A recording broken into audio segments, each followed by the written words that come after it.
Salut et bienvenue dans TT Preview, votre pastille quotidienne par l'équipe de The Trick Play Podcast. Présentation des équipes, infos, effectifs, calendrier et pronostics.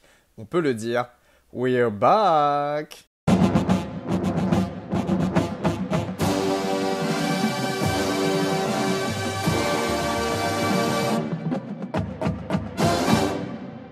Et bonjour à tous, bienvenue dans votre nouvel épisode de The Trick Play, épisode preview. Comme d'habitude, aujourd'hui, on se retrouve avec un énorme morceau, Augustin. Déjà, comment ça va, mon Gus? Très bien, et toi? Ça va, je te remercie. Aujourd'hui, on se dirige du côté de la Géorgie, la ville d'Athènes, et bien évidemment, les Georgia Bulldogs qui évoluent en SEC, en SEC East. Bien entendu, les derniers champions nationaux, enfin, depuis le temps qu'on attendait ce moment pour Georgia. Et du coup, il y a énormément de choses à dire sur cet épisode aujourd'hui. Gus, je vais te laisser un petit peu nous parler déjà de leur saison 2021, la saison du titre, la fameuse. T'as bien fait de commencer en disant enfin, enfin ils ont un titre parce que c'est le premier depuis 1980. 1980, c'était l'époque du running back Herschel Walker. Bon, cette année-là, il était freshman, mais il avait déjà des stats. Donc voilà, c'est un titre en fait qu'il recherchait depuis maintenant longtemps et qui commençait à se faire attendre. Et cette victoire en 2021 a permis de mettre fin à la fameuse narrative que malgré leur classe de recrutement, ils étaient incapables d'aller chercher le titre suprême.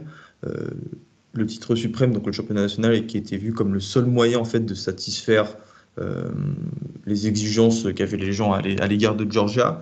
Donc voilà, maintenant c'est chose faite. Pour arriver à ce titre de champion national, ils ont réalisé une saison régulière parfaite, 12 victoires pour 0 défaite. Pas vraiment besoin de revenir sur cette saison régulière, hormis le fait qu'ils ont battu, donc du coup 11-0 qu'ils ont battu Clemson.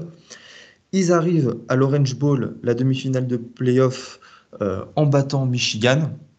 Mais juste avant ça, ils avaient perdu en finale de SEC face à Bama. Elios en est d'accord pour dire que c'est une défaite qui a été vraiment bienvenue parce qu'elle leur a fait un grand bien, je pense, d'un point de vue mental, même pour se remettre en question. Je suis totalement certain que s'ils gagnaient ce match, Bama gagnait le titre national. Je pense que du coup, ça aurait eu l'effet inverse. Parce que justement, cette victoire à l'Orange Bowl en demi-finale de playoff face à Michigan leur a permis d'atteindre la finale nationale à Indianapolis.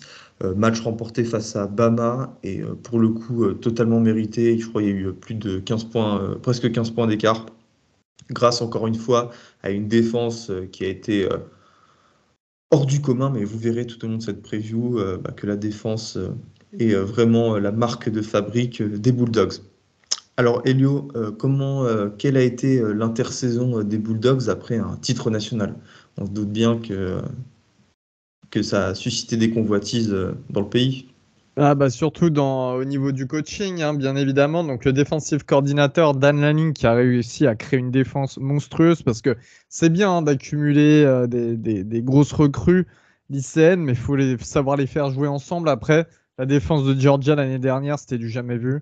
Tout au long de la saison, d'ailleurs, ils ont eu des statistiques de fou, hein, assez historiques défensivement parlant.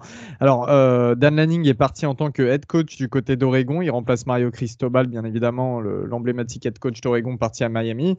Donc, il aura une lourde tâche lui aussi. Il va être remplacé par deux co-défensifs coordinateurs. Will Muschamp, qui est l'ancien head coach de Florida et South Carolina. Donc, connaît très bien le pédigré et le personnage. Il a un très gros palmarès, en tout cas en termes d'expérience, j'ai envie de dire. Et il Euh, accumule les buy-out très lucratifs aussi. il a accumulé des buyouts très Je pense qu'il a lucratifs. gagné au moins 20 ou 25 millions de dollars en étant viré. Et Et deux fois en plus. tu vois, moi, je trouve très intéressant ce mouvement parce que Muschamp est quelqu'un qui a beaucoup évolué en ACC et qui sait recruter en ACC, qui connaît très très bien la conférence. Donc voilà, encore une fois, on se gâte du côté de Georgia. Et Il puis sera il connaît bien Georgia, juste Elio pour te compléter, puisqu'il était analyste cette année. Vous savez, tout à fait, ouais, tout à parfois il y a fait. des anciens head coach ou très bons coachs qui deviennent analystes à Bama ou Georgia pour se refaire la cerise et après repartir prendre un poste plus important.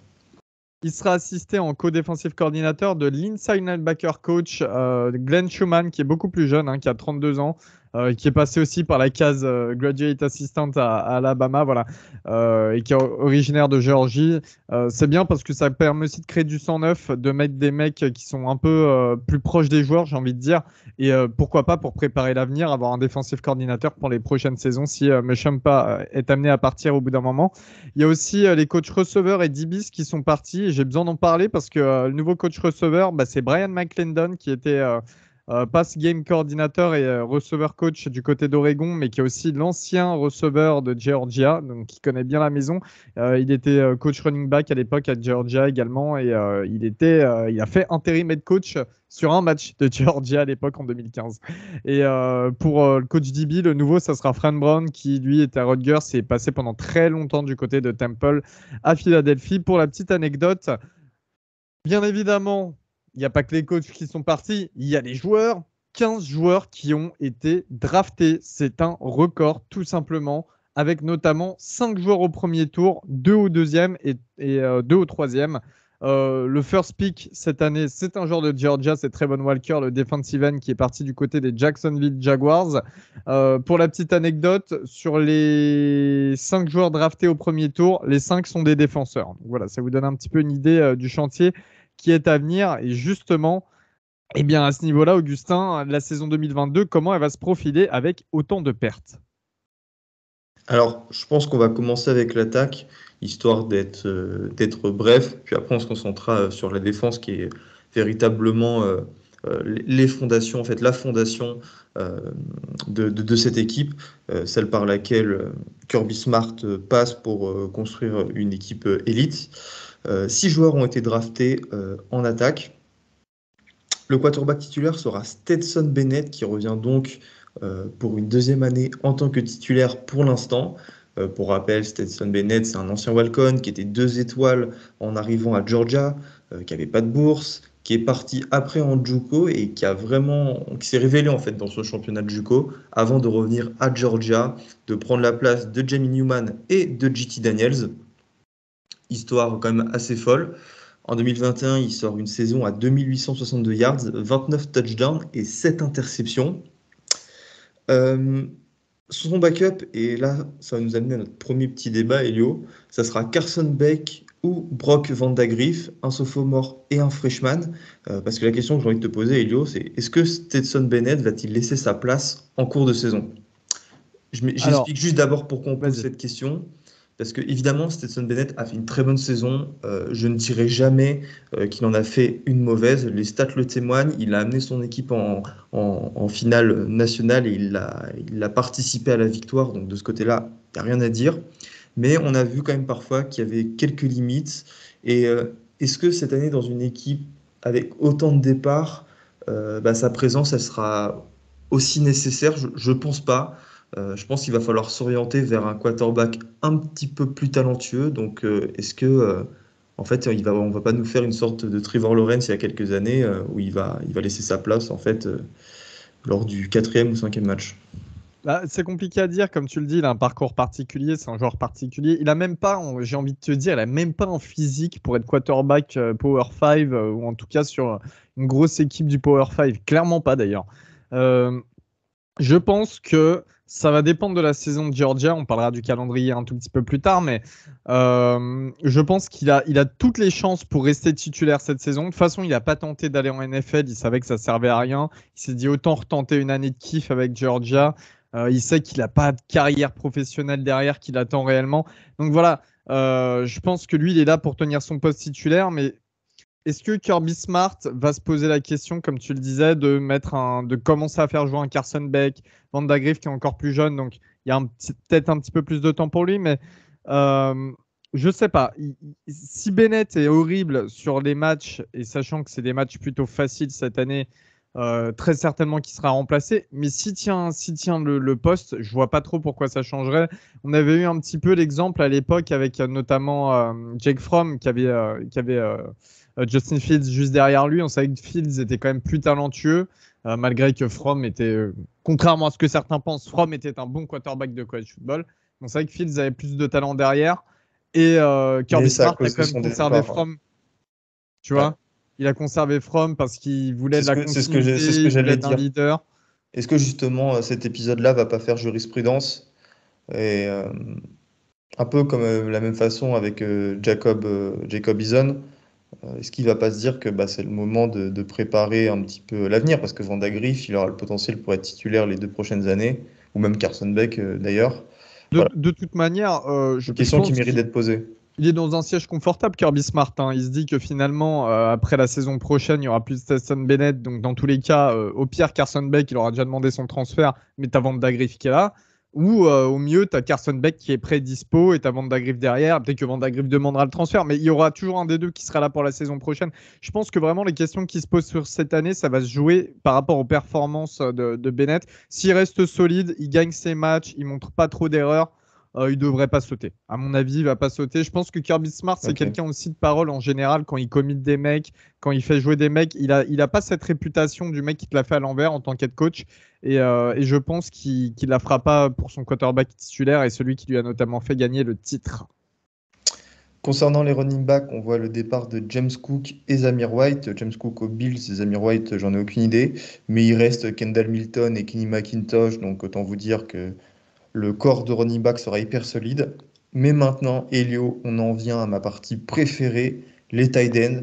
Alors là, je vous dis, avant de donner les noms, si les trois jouent, c'est potentiellement le meilleur corps de tight end de tous les temps. Complètement injouable, ultra athlétique, les tight ends nouvelle génération. Avec, on va faire du moins bon au meilleur, Darnell Washington, fric athlétique. Harry Gilbert, qui n'a pas joué en 2021. Et lui, il se dit qu'il pourrait passer receveur cette année, mais surtout Brock Bowers, la révélation en 2022 en tant que true freshman. Il a fait en tout 938 yards. Il a gagné en tout 938 yards et il a inscrit 14 touchdowns, un véritable bulldozer avec une vitesse. En bref, lui, c'est véritablement la star du programme cette année. Et cette tight end room, bah, franchement, c'est du jamais vu, hein. S'il arrive à faire jouer les trois, j'ai oublié le nom du coordinateur offensif, Todd Monken, euh, on peut avoir quelque chose de potentiellement historique, vraiment. Et je pèse mes mots. Et je suis d'accord, je suis Et d'accord. si ces tight ends seront importants, c'est parce que paradoxalement, les receveurs, les squads de receveurs n'est pas aussi bonne que le reste des autres ex-squads, à commencer par celle des tight ends. Parce que déjà, il y a le départ pour la NFL de George Pickens. Jermaine Burton, bah, qui était promis pour avoir le poste de receveur numéro un, est parti à Alabama, a transféré à Alabama. Un move qui a été d'ailleurs très critiqué d'ailleurs. Mais derrière, tu as des receveurs qui restent très très bons sur le papier.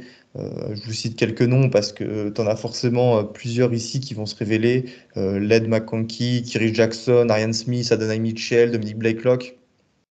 Non, Bref, mais tu c'est un vois, par programme qui est exemple, riche, quoi. Lane McConkey, il a montré de très belles choses sur le peu. Enfin, le peu, enfin, non, sur les ballons qu'il a obtenus l'année dernière, en tout cas. Adonai Mitchell, c'est une grosse recrue de base. Blake Locke, pareil, qui a pas mal d'expérience. Et tous, en fait, ce que tu remarques sur le papier, c'est qu'ils ont tous joué dans la rotation, mais ils ont catché des ballons et plutôt beaucoup de ballons même. Et tu vois, ça, bah, je trouve que c'est super important quand tu prépares un avenir, notamment pour un poste comme le poste de receveur, parce que c'est des mecs qui ont déjà eu l'expérience du terrain, tu vois. Et que c'est des mecs qui ont un talent qui est déjà inné par ce qu'on voit par rapport à leurs années lycéennes. Et là, c'est que de la continuité, donc je me fais pas trop de soucis à ce niveau-là. Bref, le corps de receveur sera très bon. En fin de compte, c'est vraiment juste sur la O-line qu'il y a quelques incertitudes parce que Jamari Salière et Justin Schaffer ont été draftés, les deux gardes, mais les deux tackles et le centre sont de retour. Il y aura juste deux guards à remplacer, mais là aussi, aucun souci vu le talent derrière. On passe à la défense, Elio.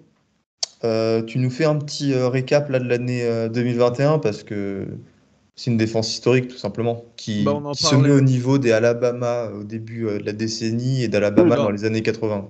Non mais mec, genre même au-dessus, je pense, il y a des stats en tout cas qui prouvent que c'est au-dessus, quoi. Tu vois, donc on en parlait tout à l'heure, hein, mais c'est clairement une des meilleures défenses de tous les temps. Seulement 10,4 points encaissés par match, meilleur total du pays bien évidemment, mais c'est ridicule, c'est une stat de fou. Et puis, il y a une autre stat complètement folle qui nous vient de The Athletic d'ailleurs. Les adversaires avaient plus de chances de perdre 5 yards sur un drive que de scorer un touchdown. T'imagines le truc de zinzin.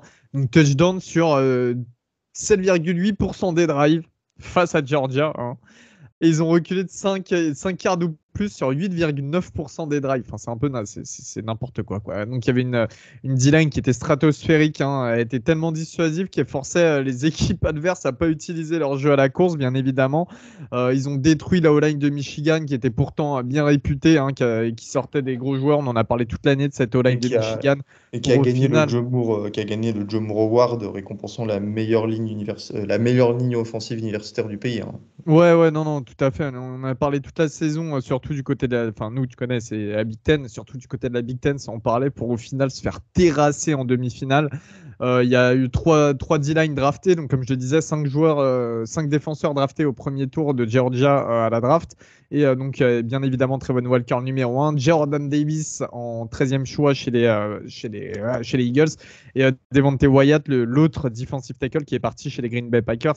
Enfin, assez exceptionnel, quoi. Comment ça va se passer pour 2022, justement, pour remplacer ces mecs-là, quoi? Bah, justement, en fait, avec une telle année 2021, il est logique que le roster en défense 2022 soit inexpérimenté. On va faire par couche. La D-line en 2021, elle comprenait déjà Jalen Carter qui était sophomore et beaucoup disaient que c'était lui le meilleur joueur sur cette D-line déjà l'an dernier. Alors je vous laisse imaginer sa place à la prochaine draft. C'est un top 10 quasi assuré dès maintenant. On attend l'émergence de Zion Log au poste de Nostacle euh, qui remplacera Jordan Davis. Faut que je précise que la défense de Kirby Smart, c'est une 34, hein, voilà, avec 4 linebackers, 2 outside. À propos d'outside linebacker, ça sera Nolan Smith cette année. Nolan Smith, qui est une ancienne recrue lycéenne, je crois, qui était numéro 1 de sa classe. C'était en Ouais, 2000. numéro 1, tout poste confondu, ouais. Et ça devrait être sa breakout season parce que certes, s'il avait eu un petit peu de mal les premières années, l'an dernier, s'est vraiment amélioré. Et là, je pense que maintenant, il va faire ce qu'on attend de lui en fait depuis le début. Là où ça sera intéressant, ça sera de regarder comment les inside linebackers vont être remplacés. Je parle de Quay Walker et Nakobe Dean. Là aussi, il y a des beaux noms qui se bousculent. Et on termine avec les DB. Bon, déjà, tu as 4 mecs titulaires sûrs. Killy Ringo, qui a fait le pick 6 de la gagne face à Alabama en finale. William Poole, le safety Christopher Smith et le nickelback Tyke Smith, ancien transfert de West Virginia, qui s'était blessé l'an dernier, mais qui lui aussi a un potentiel énorme. La question maintenant est de savoir si les true freshmen vont obtenir un petit peu de temps de jeu. Et là, je vous demande de noter 2 noms. C'est James Singletary et Dallin Everett, 5 étoiles, qui, lors en fait, de leur saison lycéenne et de tous les bowls, notamment de Rare Moore, ont fait des performances incroyables et beaucoup de personnes leur prédisent un rôle important très tôt. La question, j'ai envie de dire, la conséquence logique de tout ce qu'on vient de dire à propos de la saison 2022, Elio, c'est est-ce que Georgia arrivera-t-il à se remettre de ses nombreux départs? Bah, alors, déjà, comme d'habitude, on n'en a pas parlé, mais il y a eu un recrutement exceptionnel. Donc, il y a 2 ans, je crois que c'était la meilleure classe de recrues Georgia. Donc, ça va être des mecs qui sont en train d'arriver à maturité, j'ai envie de dire. L'année dernière, c'était la troisième meilleure classe ou un truc comme ça. Cette année, c'était la troisième. Voilà, donc Kirby Smart, comme d'habitude, niveau recrutement, c'est exceptionnel. C'est bien pour ça d'ailleurs qu'il a gardé son poste aussi longtemps. Euh, sur les 6 dernières années, il y a 5 des 6 classes qui étaient top 3 et donc 2 fois numéro 1. Par exemple, à titre d'illustration, il y a 16 5 étoiles et 49 4 étoiles dans le roster en 2022. C'est juste incroyable, mec. Et c'est surtout qu'en fait, le truc avec Georgia, contrairement à d'autres équipes, ils savent super bien développer leurs joueurs. Voilà, ils prennent des grosses recrues, mais t'en as pas beaucoup qui sont laissés sur le côté. Vraiment, ils savent ultra bien les développer. Et Bah, du coup, pourtant, tu vois, c'est quelque chose qui était très reproché à Kirby Smart. Et moi, j'ai jamais été d'accord parce que chaque année, il envoyait 10 mecs en NFL. Parce que la NFL, c'est le juge de paix dans ce cas-là pour, euh, pour apprécier les qualités d'entraîneur d'un mec comme Kirby Smart. Et le premier exemple en fait qui nous vient à l'esprit, c'est Jordan Davis, qui était un 5 étoiles, qui était un 3 Non, un étoiles, 3 justement, étoiles, pardon, oui, justement. qui Ouais. était un 3 étoiles, et qui était la face de cette défense, qui était le meilleur joueur de cette défense. Donc voilà, certes, ça recrute très bien, mais Kirby Smart, il les développe, et c'est tout à son honneur. Kirby Smart, il vient de faire quand même gagner un titre national, un quarterback qui vient de JUCO et qui était même pas bien classé en JUCO. Non, mais je pense qu'on se rend pas compte, tu vois, de tout ça. Le dernier mec comme ça, vraiment, qui est allé très loin, qui était un walk-on et tout, c'est Baker Mayfield, qui avait un niveau largement au-dessus de Stetson Bennett. Hein, ça, rien à voir. Ouais, Mais, attention. mais Kirby, il arrive à t'envoyer un quarterback comme ça, gagner un titre national. C'est exceptionnel. Et ça, par contre, tu vois, c'est un gros débat qu'on a souvent d'ailleurs dans le podcast, parce que vous savez très bien qu'on a chez nous d'autres fans d'autres équipes en ACC qui sont un petit peu ennemis de Georgia. Donc, on a avis des fois un petit peu virulent sur Kirby Smart. Mais quand tu fais le bilan, finalement, il obtient déjà ce titre national, qui est assez incroyable. Mais il sait développer ses joueurs. Et là, est-ce qu'il va prouver un petit peu comme ce que Saban a fait à Alabama, c'est-à-dire que ce que Saban a fait à Alabama, enfin, il y a des équipes qui ont pris des gros coups sur la gueule. Hein. Je pense à Florida State après qu'ils gagnent leur titre. Je pense à Ohio State après qu'ils gagnent leur titre. Tu as plein de joueurs qui partent à la draft. Ohio State en 2016, tu as 5 joueurs sélectionnés au premier tour également, tu vois. Et derrière, il faut se remettre avec des recrues plutôt jeunes, des joueurs qui ont un petit peu moins vu le terrain les saisons précédentes. C'est pour Et, ça que je répondrai oui à la question. et voilà, et est-ce que Georgia et Kirby Smart, ils vont réussir à la faire à la Saban, c'est-à-dire perdre plein de gros joueurs et l'année suivante se retrouver quand même en finale nationale, tu vois? Bah, c'est la marque des grands programmes. Perdre 30 joueurs et être capable de performer l'année suivante, c'est ce qui fait que tu as un programme élite comme Alabama. Et je pense que Georgia fait maintenant partie de cette catégorie-là. Parce que mine de rien, ça fait 5-6 ans que tous les ans, ils sont dans le top 10. Alors certes, ça va 2 fois en playoff, ça gagne une fois, mais à chaque fois, ça reste une équipe élite. Et je pense que, sincèrement, hein, je pense que ça sera le cas cette année. Euh, il a beaucoup appris de ce qui s'était passé, notamment la situation des quarterbacks. Il a beaucoup appris des critiques, etc. Et je pense que ouais, Et Georgia puis, continuera à gagner dès cette année. et puis, je prends encore un dernier exemple qui vient de popper dans ma tête, là, criant de ces dernières années, pour ceux qui suivent le college football depuis pas très longtemps. LSU, l'année où il rafle tout, il gagne le titre national, donc il y a 3 ans maintenant. Ouais, 2019. Enfin, ouais, c'est ça, 2019. LSU, le lendemain, il n'y a plus rien qui se passe, malgré qu'ils aient eu quand même des grosses classes de recrutement, parce qu'il faut arrêter, LSU, ça mange caviar chaque année. Et Ed Orgeron, finalement, il n'a pas duré 2 ans de plus dans le programme, tu vois. Donc, je suis comme toi, je suis de ton avis. Moi, je crois en Kirby. Voilà. Et on va vite le voir En d'ailleurs avec plus, ce ouais, calendrier qui va 2022. faciliter les choses, ouais. Ouais. Parce que franchement, calendrier ultra facile, à la limite du ridicule. Hormis le match en week 1 à Atlanta face à Oregon, putain, ils nous font chier à mettre des matchs dans des stades NFL. Je suis désolé, il faut que les matchs, ça se fasse sur les campus. Peut-être hormis les bowls ou hormis Texas contre Oklahoma au Cotton Bowl, parce que là, il y a une signification historique derrière. Mais à Oregon, Georgia, pourquoi on fait ça dans le stade des Falcons? Bref.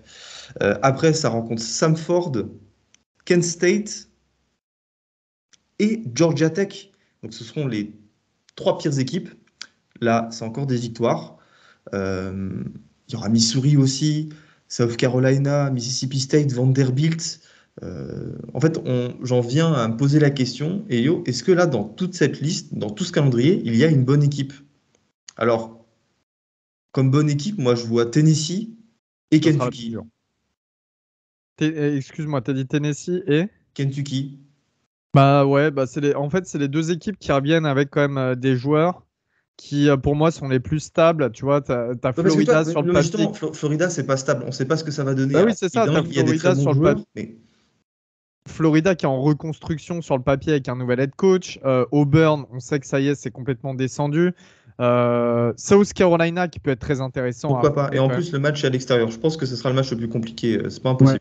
Et Oregon, pareil, qui est en reconstruction, nouvel head coach. Bon, ce qui est marrant avec Oregon quand même, c'est que finalement, vu que Dan Lanning c'est le nouvel head coach, il connaît bien Georgia, il saura il a une connaissance pour un petit peu les déjouer, mais je vois pas du tout Oregon gagner ce match, tu vois. D'ailleurs, ouais, c'est vrai, tu as raison de dire ça. Pour son premier match, il jouera contre son ancienne équipe. Elle est assez drôle, celle-là.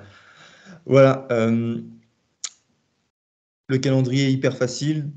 Pour moi, leur seule concurrence équiste, ça sera Tennessee. Grosso modo, c'est-à-dire qu'il y aura un boulevard pour aller remporter cette SEC East. Je pars sur un bilan de 12 victoires pour 0 défaite. Ça part en finale de SEC. Ça perdra face à Bama, mais ça ne suffira pas pour les faire sortir du top 4. Ils iront donc en demi-finale de playoff encore une fois. Et là, je pense qu'ils perdront en demi-finale. Reste à savoir quel sera leur adversaire. Mais je pense être encore une très très bonne saison. Et je pense le seul motif d'inquiétude, ça serait que Bennett soit méconnaissable. Ce qui n'est pas impossible en soi, mais Tu sais, je vais te dire en réalité, moi je suis comme toi, un 12-0, finale ACC, ça perd sûrement face à Bama, etc. La seule raison pour laquelle il perdrait une demi-finale de playoff, c'est qu'il se retrouverait face à Ohio State. Mais il y a tellement de gros programmes en transition là sur cette. Enfin, c'est exceptionnel ce qui s'est passé pendant cette intersaison quand même. On s'en rend pas assez compte ouais, c'est maintenant. vrai. Mais Tu as raison, faut prendre en compte ce paramètre-là quand on parle d'équipe playoff, parce qu'au final, des équipes qui ont des certitudes, moi dans le pays, et au niveau de Georgia, j'en vois que deux en fait, Ohio State et Alabama. Gus, Non, rien à dire. Georgia sera rien à encore dire. bon cette année. Très Voilà, bon. exactement. Bon, eh bien, pour tous les fans de la SEC, on se dit à la prochaine. Pour tous les autres fans, on se dit à très bientôt parce qu'on est plus pressé de faire des équipes d'une autre, d'une autre conf. Non, je rigole. Merci en tout cas de nous avoir écoutés et on se retrouve demain pour un nouvel épisode. Salut tout le monde! Salut à tous.